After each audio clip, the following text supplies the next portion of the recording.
الحمد لله وحده والصلاة والسلام على من لا نبي بعده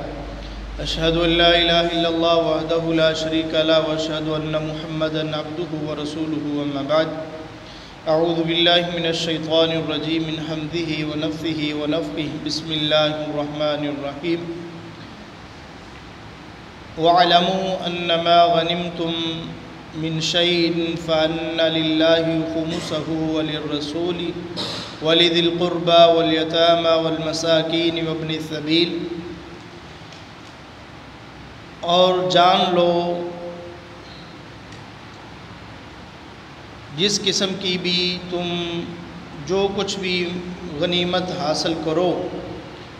پس وہ اللہ کے لیے ہے اور اللہ کے رسول کے لیے ہے، اس کا خمس پانچواں حصہ، وَلِذِي الْقُرْبَى وَالْيَتَامَى وَالْمَسَاكِينِ وَابْنِ السَّبِيلِ۔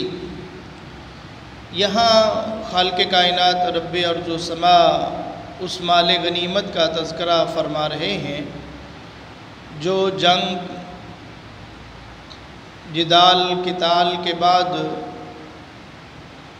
مال حاصل ہوتا ہے، اور بالخصوص یہاں احکم الحاکمین نے غزوہ بدر جو کہ سب سے پہلا معرکہ تھا اس کا تذکرہ کیا ہے، اور یہ وہ پہلا معرکہ تھا جو حق و باطل میں فرق کرنے والا تھا۔ 2 ہجری کو 17 رمضان المبارک کو یہ پیش آنے والا واقعہ، یہاں احکم الحاکمین نے اس کا تذکرہ بھی کیا ہے کہ جب مسلمانوں کی جماعت بہت تھوڑی جماعت تھی اور کفار اس کے مقابلے میں کثیر تعداد میں تھے، لیکن اللہ کی نصرت، اللہ کی مدد اس اعتبار سے نازل ہوئی کہ جب شیطان نے ان لوگوں کو ورگلایا اور کہا کہ یہ تھوڑے سے لوگ ہیں، آؤ تمہارا غلبہ ہے، خالق کائنات رب ارض و سما نے اس کا بھی تذکرہ کیا ہے، وَإِذْ زَيَّنَ لَهُمُ الشَّيْطَانُ أَعْمَالَهُمْ وَقَالَ لَا غَالِبَ لَكُمُ الْيَوْمُ مِنَ النَّاسِ وَإِنِّي جَارٌ لَكُمْ، کہ آج تو تمہارا ہی غلبہ ہے، تم پہ کون غالب آنے والا ہے۔ فَلَمَّا تَرَاءَتِ الْفِئَتَانِ نَقَصَ عَلَىٰ عَقِبَيْهِ، لیکن جب دونوں جماعتوں کا آمنا سامنا ہوا، ایک طرف حق ہے اور ایک طرف باطل ہے، ایک طرف مسلمان ہیں اور ایک طرف کافر ہے، ایک طرف رسول کائنات صلی اللہ علیہ وسلم اور ان کی جماعت ہے، اصحاب رسول ہیں، دوسری طرف اس نبی صلی اللہ علیہ وسلم کے دشمن ہیں۔ تو جب شیطان نے دیکھا کہ اب اللہ کی نصرت آ گئی ہے، خالق کائنات رب ارض و سما فرماتے ہیں فَلَمَّا تَرَاءَتِ الْفِئَتَانِ نَقَصَ عَلَىٰ عَقِبَيْهِ وَقَالَ، اب یہ دوڑنا شروع ہوا، لوگوں نے پوچھا کہ تمہیں کیا ہوا ہے، تو ابھی تو ہمیں ترغیب دلا رہا تھا، جوش دلا رہا تھا، ہمارے ساتھ ہونے کا اعلان کر رہا تھا، دعویٰ کر رہا تھا۔ قَالَ إِنِّي بَرِيءٌ مِّنكُمْ إِنِّي أَرَىٰ مَا لَا تَرَوْنَ إِنِّي أَخَافُ اللَّهَ، یہ شیطان یہ کہتا ہوا بھاگ گیا کہ میں تم سے بری ہوں، اس لیے کہ جو کچھ میں دیکھ رہا ہوں وہ تمہیں نہیں معلوم، جو کچھ مجھے نظر آ رہا ہے، فرشتوں کا نازل ہونا، اللہ کی نصرت کا آ جانا، کہا کہ جو میں دیکھ رہا ہوں وہ تمہیں نہیں معلوم، تم نہیں دیکھتے، انی اخاف اللہ، مجھے تو اللہ کا ڈر لگتا ہے، اس لیے۔ اور پھر یہ معرکہ ہوا، تاریخ اس بات کی شاہد ہے کہ خالق کائنات رب ارض و سما نے اپنے ماننے والوں کی نصرت کی، مدد کی، اور اللہ احکم الحاکمین نے حق اور باطل کے درمیان فرق کر دیا۔ اللہ رب العزت نے اسلام کو نصرت دی، فتح سے مالا مال کیا۔ خالق کائنات رب ارض و سما لوگوں کو یہ حکم دیتے ہیں وَأَعِدُّوا لَهُم مَّا اسْتَطَعْتُم مِّن قُوَّةٍ وَمِن رِّبَاطِ الْخَيْلِ، کہ تم اپنے دشمن کے لیے اپنی قوت کو، اپنی طاقت کو وہ اس کو تیار رکھو، ان کے لیے قوت کو تیار رکھ کر کے رکھو، یہ نہیں کہ تم بھول جاؤ کہ یہ ہمارے دشمن ہیں، اب یہ کمزور ہیں، نہیں، اپنی قوت کو ان کے لیے تمہیں تیار رکھنا ہے، تیر اندازی کے اعتبار سے، گھوڑ سواری کے انداز سے، لیکن آج اس اعتبار سے کہ آج بھی یہ حکم ہے وَأَعِدُّوا لَهُم مَّا اسْتَطَعْتُمْ، ان کے لیے جو استطاعت ہے، جو بھی جدید دور کی ٹیکنالوجی ہے، اس کے ساتھ تم نے اپنے آپ کو تیار کرنا ہے۔ حقیقت بات ہے اگر یہ تیاری ہماری واضح ہو اور دشمن کے سامنے ہو تو دشمن کبھی بھی مسلمانوں کا مقابلہ نہیں کر سکتا۔ خالق کائنات رب ارض و سما نے اپنے نبی صلی اللہ علیہ وسلم کا اور مسلمانوں مومنوں پر ایک بہت بڑے احسان کا تذکرہ کیا ہے۔ احکم الحاکمین فرماتے ہیں وَأَلَّفَ بَيْنَ قُلُوبِهِمْ، کہ ہم نے تمہارے دلوں میں محبت کو پیدا کر دیا۔ لَوْ أَنفَقْتَ مَا فِي الْأَرْضِ جَمِيعًا مَا أَلَّفْتَ بَيْنَ قُلُوبِهِمْ وَلَكِنَّ اللَّهَ أَلَّفَ بَيْنَهُمْ۔ ہاں، یہ وہ محبت ہے کہ یہ وہی لوگ ہیں جو آپس میں دشمنیاں رکھتے تھے، آپس میں قتل و غارت کرتے تھے، ایک دوسرے کے خون کے پیاسے تھے۔ اللہ رب العزت نے یہ تم پر احسان کیا، تم پر کرم کیا کہ اللہ کے نبی صلی اللہ علیہ وسلم کی تعلیمات کی وجہ سے تم آپس میں بھائی بھائی بن گئے، آپس میں محبت کرنے والے بن گئے۔ اللہ رب العزت فرماتے ہیں لَوْ أَنفَقْتَ مَا فِي الْأَرْضِ جَمِيعًا مَا أَلَّفْتَ بَيْنَ قُلُوبِهِمْ،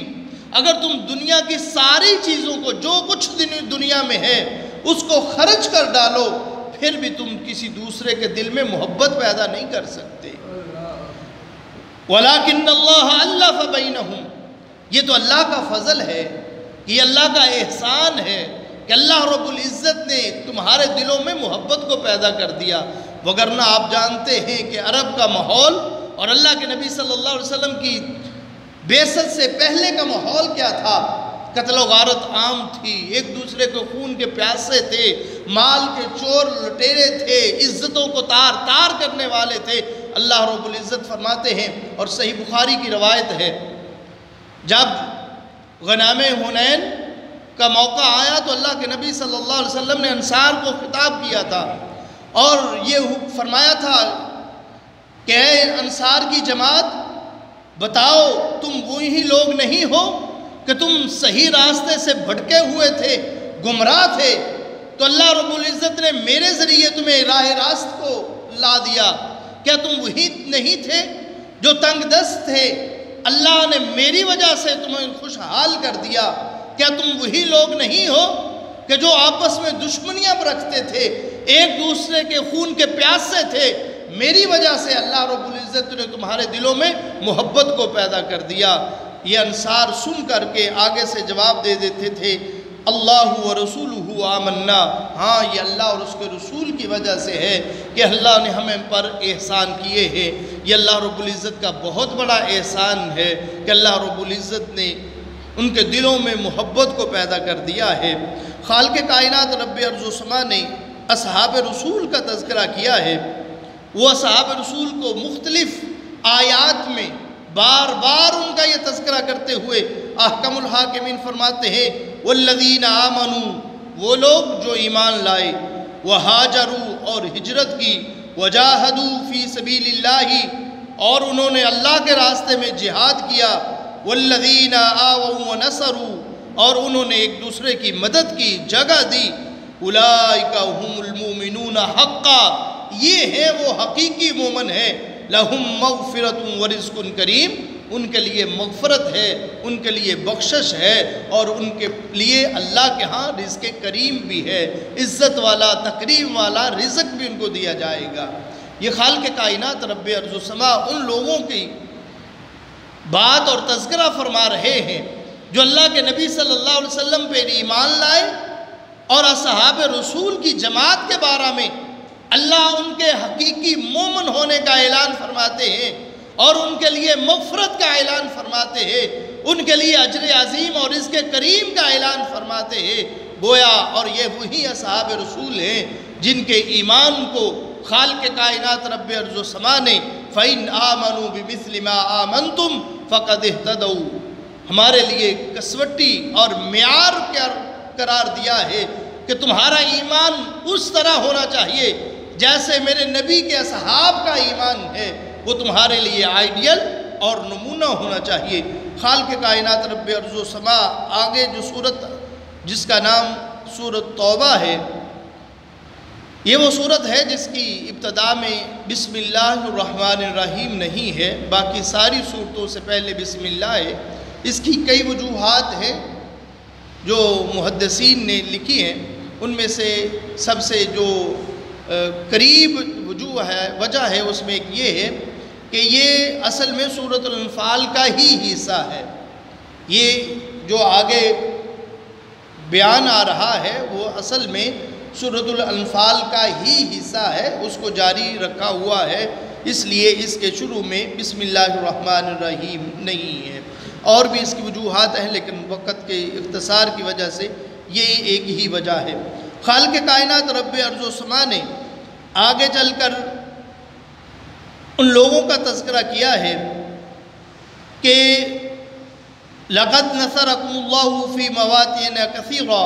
وَيَوْمَ حُنَيْنٍ، کہ اللہ رب العزت نے جس طرح تمہاری غزوہ بدر پہ مدد کی ہے ایسے ہی اللہ نے تمہاری غزوہ حنین میں بھی مدد کی ہے۔ کتنی جگہ ایسی ہیں کہ اللہ نے تمہاری نصرت اور مدد کی ہے، یہ اللہ رب العزت کا احسان ہے۔ آگے خالق کائنات رب ارض و سما نے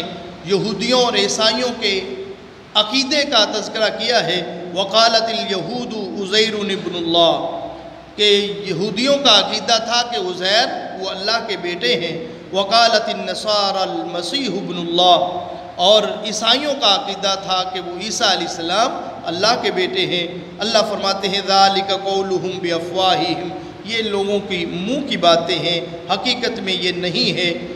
يُضَاهِئُونَ قَوْلَ الَّذِينَ كَفَرُوا مِنْ قَبْلُ قَاتَلَهُمُ اللَّهُ أَنَّىٰ يُؤْفَكُونَ اتَّخَذُوا أَحْبَارَهُمْ وَرُهْبَانَهُمْ أَرْبَابًا مِّن دُونِ اللَّهِ، کہ ان لوگوں نے اپنے وڈیروں کو، اپنے علماء اور درویشوں کو رب بنا لیا اللہ کے علاوہ۔ یہ اور وہی حدیث ہے جو جامع ترمذی کے روایت ہے، حضرت عدی بن حاتم رضی اللہ تعالی عنہ جب مسلمان ہو گئے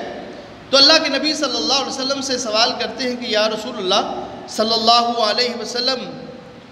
قرآن کی آیت تو یہ ہے اتخذوا احبارهم ورهبانهم اربابا من دون اللہ، کہ ان کے علماء اور درویشوں کو انہوں نے رب بنا لیا ہے، عبادت کرتے ہیں، جبکہ ایسا تو نہیں ہے۔ ہم ان لوگ اپنے درویشوں کی، اپنے علماء کی عبادت تو نہیں کیا کرتے تھے۔ تو اللہ کے نبی صلی اللہ علیہ وسلم نے سوال کیا کہ عدی بتاؤ کیا ایسا نہیں تھا جس چیز کو تمہارے علماء حلال کہتے تم اس کو حلال سمجھتے، اور جس کو وہ حرام کہہ دیتے تم اس کو حرام سمجھ لیتے؟ ہاں اللہ کے نبی صلی اللہ علیہ وسلم ایسا تو تھا، جس کو ہمارے علماء کہہ دیتے کہ یہ حرام ہے حلال ہے، اس کو ہم حرام اور حلال سمجھتے۔ اللہ کے نبی صلی اللہ علیہ وسلم نے فرمایا یہی تو عبادت ہے، یہی تو وہ اللہ کے یہ اختیار، یہ اللہ رب العزت کا اختیار ہے۔ کسی چیز کو حرام کرنا، کسی چیز کو حلال کرنا، یہ اللہ کا اختیار ہے۔ اگر یہ وصف، یہ اختیار کسی دوسرے کو دے دیا جائے گویا کہ اصل میں اس کی عبادت کرنے کے مترادف ہے۔ اللہ رب العزت فرماتے ہیں ان عدت الشہور عند اللہ 12 شہرا فی کتاب اللہ، مہینوں کی گنتیاں اللہ کے ہاں گنتی جو ہے وہ ان کی تعداد 12 ہیں، لیکن ان میں سے منہا اربعۃ حرم، 4 حرمت والے مہینے ہیں، اور حدیث میں اس کی وضاحت موجود ہے۔ ان میں سے مراد ذوالقعدہ، ذوالحجہ، محرم اور رجب، اور یہ وہ مہینے ہیں جن کے بارے میں اللہ فرماتے ہیں فی کتاب اللہ یوم خلق السماوات والارض، ان کی حرمت اس دن سے ہے جب سے زمین و آسمان کی تخلیق ہوئی ہے۔ ان کی حرمت، ان مہینوں کو حرمت والا مہینہ اسی دن سے ہی قرار دے دیا گیا ہے۔ اب اس کسی مہینے کی حرمت کسی واقعہ کے ساتھ منسلک نہیں ہے کہ کوئی واقعہ رونما ہوا ہے،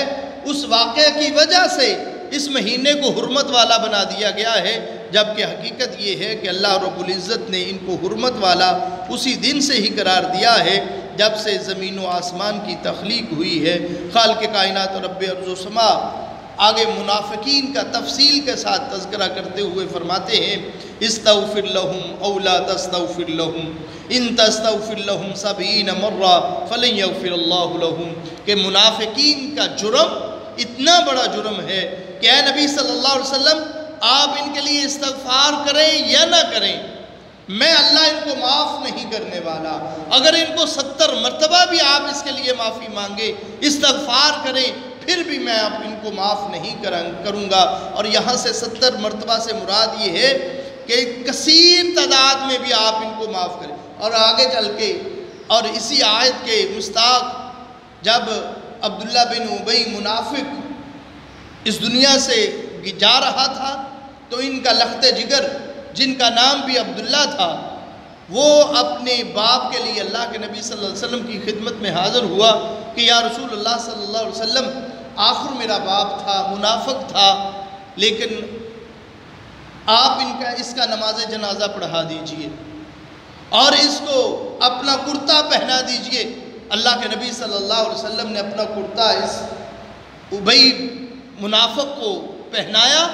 اور ان کا نماز جنازے کے لیے تیار ہوئے۔ حضرت عمر رضی اللہ تعالی عنہ آگے بڑھے اور اللہ کے نبی صلی اللہ علیہ وسلم سے التجا کرتے ہیں کہ یا رسول اللہ صلی اللہ علیہ وسلم کیا اللہ رب العزت نے آپ کو منع نہیں کیا کہ آپ ان کے لیے استغفار نہ کریں؟ آپ کو روکا نہیں ہے؟ اللہ کے نبی صلی اللہ علیہ وسلم فرماتے ہیں کہ عمر اللہ نے مجھے روکا نہیں ہے، مجھے اختیار دیا ہے کہ آپ ان کے لیے استغفار کریں یا نہ کریں، میں نے ان کو معاف نہیں کرنا۔ خالق کائنات رب ارض و سما نے پھر اس آیت کو نازل کر دیا کہ اے نبی صلی اللہ علیہ وسلم وَلَا تُصَلِّ عَلَىٰ أَحَدٍ مِّنْهُمْ مَاتَ أَبَدًا، اب ان کے اوپر آپ نے نماز جنازہ بھی نہیں پڑھنا۔ وَلَا تَقُمْ عَلَىٰ قَبْرِهِ، ان کی کسی کے قبر پہ بھی آپ نے نہیں آنا، نہ ہی اس کے لیے استغفار کرنا ہے، نہ ہی ان کی نماز جنازہ پڑھنی ہے، اور نہ ہی ان منافقین کی قبر پہ آنا ہے۔ گویا کہ یہ سب سے بدترین گروہ تھا جو دین اسلام کو نقصان پہنچانے والا تھا،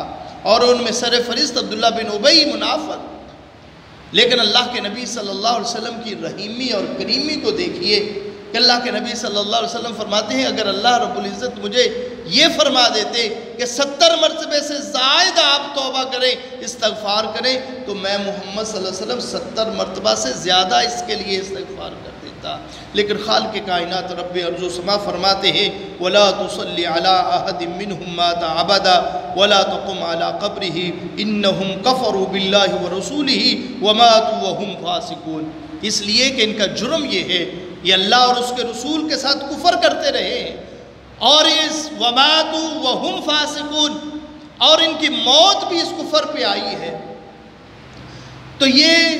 اس جرم کی سزا ہے۔ اللہ رب العزت ہمارے حال پہ رحم فرمائے۔ ہر وقت ہمیں اس بات پہ اللہ سے التجا کرتے رہنا چاہیے ربنا لا تزغ قلوبنا بعد اذ ہدیتنا، اللہ ایمان کے بعد ہمارے دلوں کو کبھی پھیر نہ دینا، کہیں ایسا نہ ہو بلکہ ہماری موت آئے تو ایمان کی حالت میں آئے، ہم اس دنیا سے جا رہے ہوں تو ہماری گواہی دینے والے ہوں، ہماری موت آئے تو اسلام پہ آئے، ایمان پہ آئے۔ اللہ ہمارا خاتمہ بالایمان فرمائے۔ وما علیہ الا البلاغ۔ بیماروں کے لیے دعا فرمائیں۔ یا رب الحمد کما ينبغي لجلال وجهك ولعظیم سلطانک وإلہکم الہ واحد لا الہ الا هو الرحمن الرحیم۔ اللہم صلی علی محمد وعلی آل محمد کما صلیت علی ابراہیم وعلی آل ابراہیم انک حمید مجید۔ اللہم بارک علی محمد وعلی آل محمد کما بارکت علی ابراہیم وعلی آل ابراہیم انک حمید مجید۔ ربنا آتنا فی الدنیا حسنۃ وفی الآخرۃ حسنۃ وقنا عذاب النار۔ ربنا ظلمنا انفسنا وإن لم تغفر لنا وترحمنا لنكونن من الخاسرین۔ یا اللہ یا رحمان یا حی یا قیوم برحمتک نستغیث۔ أذهب الباس رب الناس واشف أنت شافي لا شفاء إلا شفاؤك شفاء الله يغادر سقما. اللهم اشف مرضانا ومرضى المسلمين. اللهم ارحم على حالنا ولا تنظر إلى سوء أعمالنا. اللهم اغفر لنا إنك أنت الغفور الرحيم. اللهم إنك عفو تحب العفو فاعف عنا. اللهم انصر الإسلام والمسلمين. اللهم أعز الإسلام والمجاهدين. سبحان ربك رب العزة عما يصفون وسلام على المرسلين والحمد لله.